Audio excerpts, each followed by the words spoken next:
Welcome to Agenda Edina, a program summarizing the actions taken at City Hall that affect you most. I'm your host, Dorothea Marty. Mayor Jim Hovland will run unopposed in this fall's general election. Hovland was the only one to file an affidavit of candidacy for mayor before the August 11th deadline. However, there is a race for two open seats on the City Council: Joshua Alberg, Rhonda Bland, Ukasha Dukani, Carolyn Jackson, Janet Kitui, Paranaz Kasemi, and James Pierce are all running for the seats currently held by Mary Brindle and Mike Fisher. The mayor and city council are responsible for the operation of city government through policies and ordinances that are carried out by city manager Scott Neal. The city council is responsible for budgeting, taxation, and management of city property, and is accountable for listening and making decisions on behalf of Edina residents. The general election will be held Tuesday, November 3rd. It will be a little quieter in Edina on Sundays and holidays. To increase peace and quiet in local neighborhoods, the City Council this month approved an ordinance amendment restricting the permissible hours of outdoor construction. Building permits are now issued in two classes: small projects with a valuation of less than $25,000 and larger projects, often completed under the management of professional construction contractors. Construction had been allowed 7 a.m. to 9 p.m. Monday through Friday and 8 a.m. to 7 p.m. Saturdays, Sundays, and holidays. Under the new ordinance, projects with a building permit value of $25,000 or less can be completed 7 a.m. to 7 p.m. weekdays and 9 a.m. to 5 p.m. weekends and holidays. For the larger scale projects, permissible construction hours are 7 a.m. to 7 p.m. Monday through Friday and 9 a.m. to 6 p.m. Saturdays. Construction is not allowed Sundays or holidays. City of Edina is busy with construction projects throughout the entire city, from commercial to residential, and with that comes a lot of noise, and the understanding that a lot of residents are affected by that noise, so that's why I believe the council came to the decision to change the work hours. Restricting the hours will likely lengthen the timeline of construction projects in Edina. However, council members believe the change will provide residents a welcome break from the constant din of construction noise. A new distillery might open in the former Regis headquarters. Earlier this month, the City Council approved a zoning ordinance amendment to allow breweries, tap rooms, wineries, distilleries, cocktail rooms, and brew pubs in the planned Office District 2 or POD2 zoning district. Eric Anderson made the request on behalf of a company considering locating a distillery at 7201 Metro Boulevard.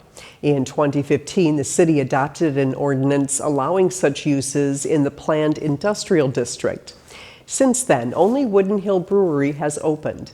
The city has not experienced problems with noise, odor, or police calls, all concerns that were brought up before the ordinance was first approved. Properties zoned POD2 are all located adjacent to PID properties, primarily in the Cahill Industrial Park, a property on France Avenue, and another on West 78th Street. When you hear the term invasive species, you likely think of zebra mussels and milfoil. But one fish in Edina waterways is the focus of a new invasive species research project. Edina TV brings you the story of the work being done at Lake Cornelia. To most of us, the common goldfish is just a pretty and harmless pet. They're easy to care for and not noisy or messy. But to Jordan Wine, goldfish are a species now that's turned into a Minnesota aquatic invasive species priority, and they haven't really been thought of to be a problem in the past, but they correlate a lot with bad water quality issues. Goldfish root around the bottom and they stir up the water and make it really murky looking, and so we want to solve that problem. Minnesotans have long loved their lakes. The concern over water quality and invasive species is relatively new. That means there's a lot of work to be done, and this study on Lake Cornelia is a good local start. There's a lot of stuff specifically about goldfish natural lakes out here, infestations that we just don't know about. And so that's one of these projects where we're kind of on the forefront, I think, of doing a lot of field surveys. You know, you don't hope for goldfish in your community, but it's interesting that we're going to, lend to this greater body of knowledge about how to handle them.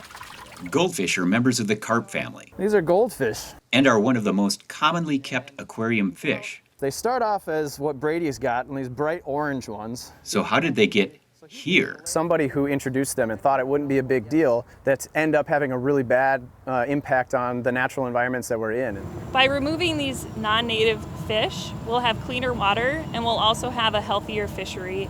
And we know that the community really values clean water and recreation.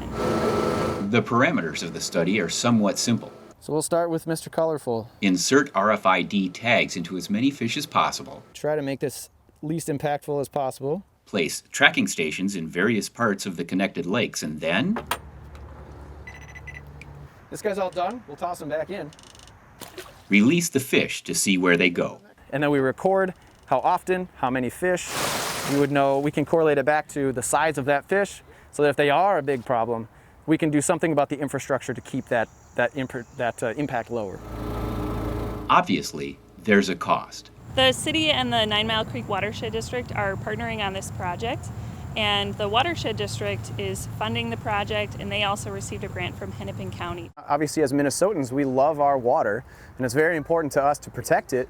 As city residents of Edina, these are your lakes that you want to come. You know, like, what do people ask? They say, oh, you're seeing a lot of bass and perch and some fun fish to catch, and we have to honestly tell them, no, we haven't seen a lot of them. If we put some effort into managing these and we try to right some of the wrongs of the past, that mistake doesn't happen again.